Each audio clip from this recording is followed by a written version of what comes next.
আজ children's day উপলক্ষে আমার পুচকেগুলোর জন্য এই গিফটগুলো এনেছিলাম। আর ছিল এক প্যাকেট করে ক্যান্ডি, ছোট্ট একটা ক্যান্ডির প্যাকেট আর এই ছোট্ট একটা গিফট। তারপরে তো ওরা আসতে ওদেরকে এরকম একটা পেজ কালার করতে দিয়েছিলাম। আর সবাই কীরকম কালার করেছে এবার দেখো, বেশ সুন্দর কালারিং করেছে। আর ওরা যতক্ষণ কালারিং করছিল সেই ফাঁকে ওদের গিফটগুলো আমি প্যাকিং করে দিচ্ছিলাম। প্যাকিংটাও কিভাবে করেছি সেটাও তোমাদেরকে একটু দেখাই। মেয়েদের জন্য নিয়েছিলাম পিঙ্ক পেপার আর ছেলেদের জন্য ছিল ব্লু পেপার। তো এরকম একটা A4 সাইজের কালার পেপারকে এই যে এইভাবে একটা ফোল্ড দিয়ে আঠা লাগিয়ে অনেকটা ঠোয়ার আকারে তৈরি করলাম আর কি। এর মধ্যে গিফটের এই প্যাকেট দুটো মানে গিফট আর চকলেটটা এর মধ্যে ঢোকাবো, কিন্তু তার আগে আরেকটা এই রকম ফোল্ড দিয়ে নিচ্ছি যেটা এই প্যাকেটটাকে আরও সুন্দর দেখতে করে দেবে আর কি।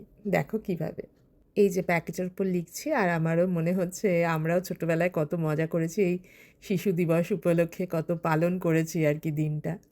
সেই ছোট্ট থেকে শুরু করে একদম স্কুল লাইফ পুরোটাই কিন্তু এক একটা স্টেজে এই শিশু দিবস পালনের অভিজ্ঞতা এক এক রকম ছিল, আর মজাটাও অন্যরকম ছিল আমাদের সময়।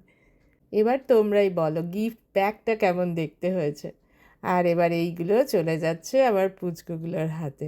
আমার পুচকেগুলোর সাথে সাথে বাকি সমস্ত ছোট বাচ্চাদের জানাই এই শিশু দিবস উপলক্ষে আমার অনেক শুভেচ্ছা, আদর ও ভালোবাসা। তোমরা সবাই খুব ভালো থেকো।